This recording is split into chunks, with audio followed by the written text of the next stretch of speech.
Bakit hindi mo awayin lahat yun unsaved? Dahil bilang manonood, nandyan sa video yan. Bakit ka umaapak sa kung ano sinasabi mo?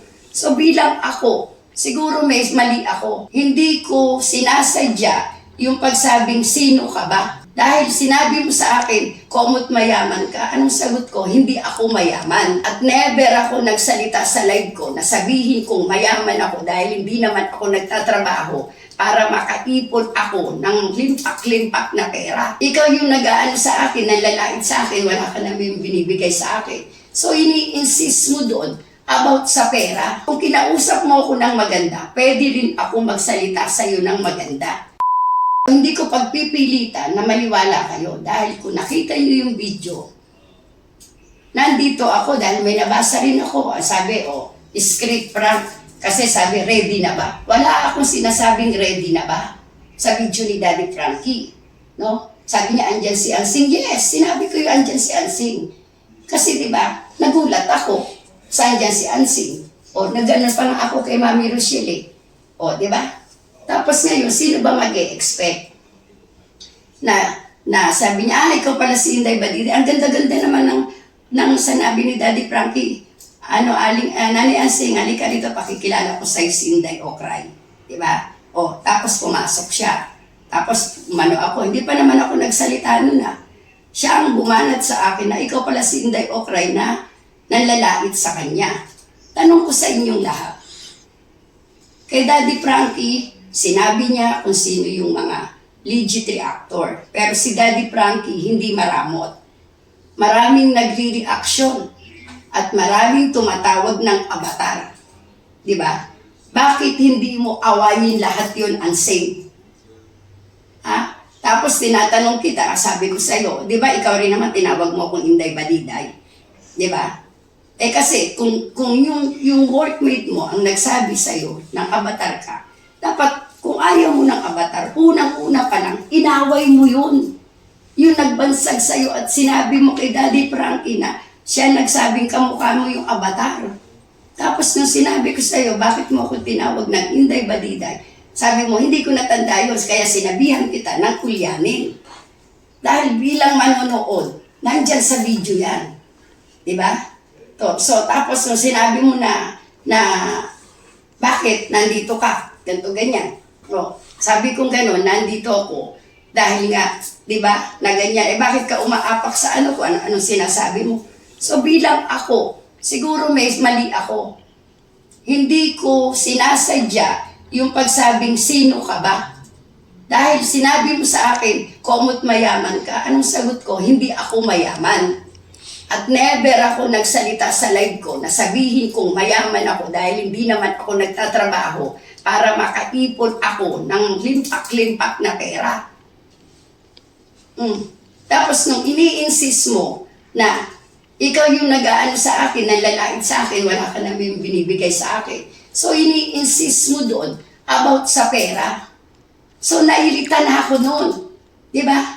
Hindi naman dapat ganun . Kasi kung in-approach mo ko na, uy Inday, andito ka pala, pwede ka bang makausap? May sasabihin ako sa'yo kasi napapanood kita. So, kung kinausap mo ako ng maganda, pwede rin ako magsalita sa'yo ng maganda. Kahit in off camera pa. May nagsabi pa dyan, after daw ng away namin. Sabi, nagyakap daw kami. Buti kayo, alam nyo yun . Paano ko yayakapin si Ansing? Inilayo nga ako ni Daddy Frankie.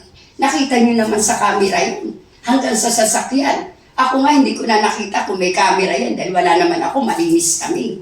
Kung may camera man yan, walang cut doon, lahat yun nakita nyo. Siya nagsabi sa akin na wala ka naman tinutulong, wala ka naman binibigay sa akin. Kayo ang sabihan ng ganon. Hindi kayo mapipikon.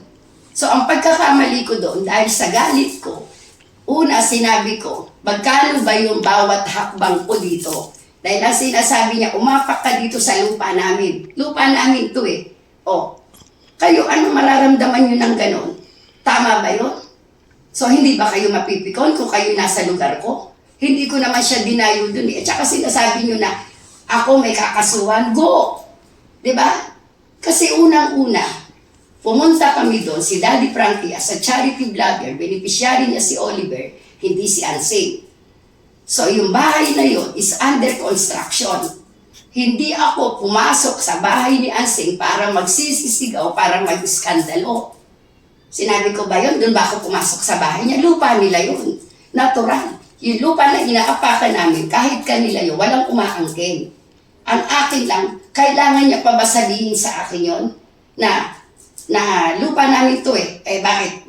Ba't ka dumayo dito? Bakit ka nagganyan? O wala ka naman binibigay sa kapatid ko. Kahit kayo mapipikon.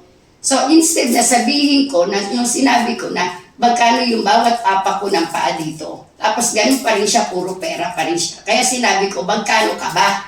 Instead na sasabihin ko, magkano ka ba ang nasabi ko. Aminado ko doon, may mali. Pangit ang dating sa inyo. Di ba? Pero wala akong karapatan na bumili ng buhay ng tao. Hindi ko minamaliit yung sasabihin nyo na mayaman ako, wala akong karapatan. Bakit? Kahit na si Daddy Frankie, pag nagbablog, di ba? Dumadating yung time na nagkakamali siya. O, di ba? Maaalis nyo ba yon? So, yung pagkakamali ko na yon, inaamin ko yon. Pero, hindi ibig sabihin nun, binibili ko o gusto kong bilhin yung buhay ni Ansing. Di ba? O, aminado ko doon. Meron pa nagsabi dyan, kung ikaw si Ansing, sasampalin mo ako ng kaliwat kanan. O, may nagsabi supporter dyan, sana ginawa mo. Di ba? Gawin mo. Tapos sinasabi nyo ba na pagtutulungan ako ng mga kamag-anak niya, okay lang, kahit ngayon, tigbakin niyo ako eh.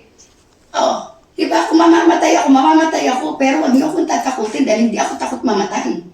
Di ba? Ang dami yung mga kuro-kuro. Mas may alam kayo na kami mismo yung pumersonal, pero kayo yung kuro-kuro nyo. Oh, di ba? Kayo yung manghusga na wala naman kayong alam na panood nyo sa video.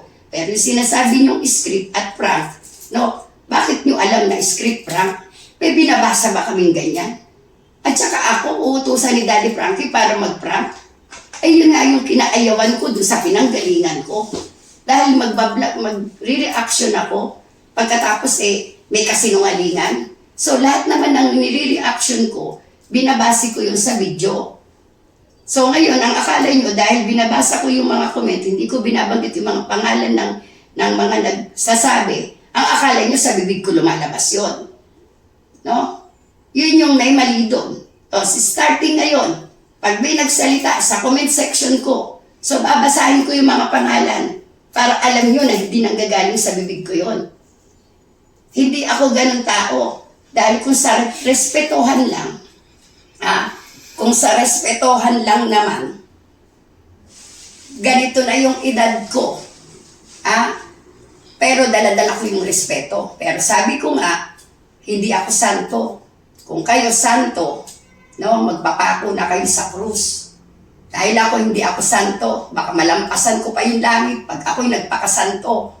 Kahit magpakasanto sino man sa atin, no, Diyos pa rin ang magsasabi niyan kung sino yung walang kasalanan. Dahil sa mundong ibabaw, walang tao, walang may kasalanan. Diba? Kaya, wag niyo akong musgahan, hindi niyo ako kilala. No? Galing ako sa matinong bansa, hindi ko sinasabing Japan lang Kasi, wala naman yan Wala naman yan sa bansa-bansa Nasa pagkatao natin yan. So, kung tinuring ka ng ganun, di ba, maaalis niyo ba sa akin na hindi ako mapikon? Pag tayo nagalit, masasabi niyo ba na mabait ang lalabas sa bibig natin? Sino yung nagalit sa inyo? Na lumabas na mabait na salita. Meron ba? Di ba? Oh. Tao lang ako. Lahat tayo tao lang.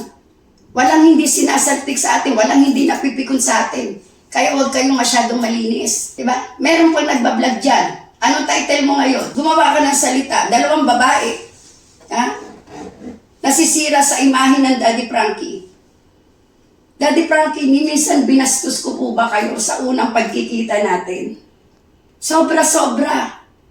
Yung pagbibigay ko galang sa kanila, ako pa yung nahihiya. Bakit ako gagawa ng ganon? At saka ako, tao akong pumunta, tao nila akong tinanggap, hindi para gumawa ako ng ng ikagagalit ni Daddy Frankie sa akin. Dahil yung pangyayari na yan, walang may gusto niyan. Hindi namin ine-expect yan na mangyayari yung gaya sa'yo, Ansing. No? Sana mapag-aralan mo. Ano ba, ang dating kasi sa akin, sinasabi mo na pumapak ako. Wala akong binibigay na tulong sa kapatid mo. Oo, wala akong binibigay na tulong kay Oliver sa ngayon. Di ba? Kasi ako iba eh. Hindi naman sa dami ng tinutulungan ng Daddy Frankie. Di ba? Kung may nagbibigay na dito, doon naman ako magbibigay sa iba. Kasi di ba? Ikawawa din naman yung iba. So hindi ako nakikipagsabayan. At hindi ako maiinggit kung sino man yung magbigay ng magbigay. Kasi ako doon lang ako eh. Kung ano lang yung kaya ko, yun lang. Di ba? Dapat, Ansing, matuto ka rin. No? Na kapag may bisita, hindi lang ako. Sana wag mo namang bungaran agad ng pera.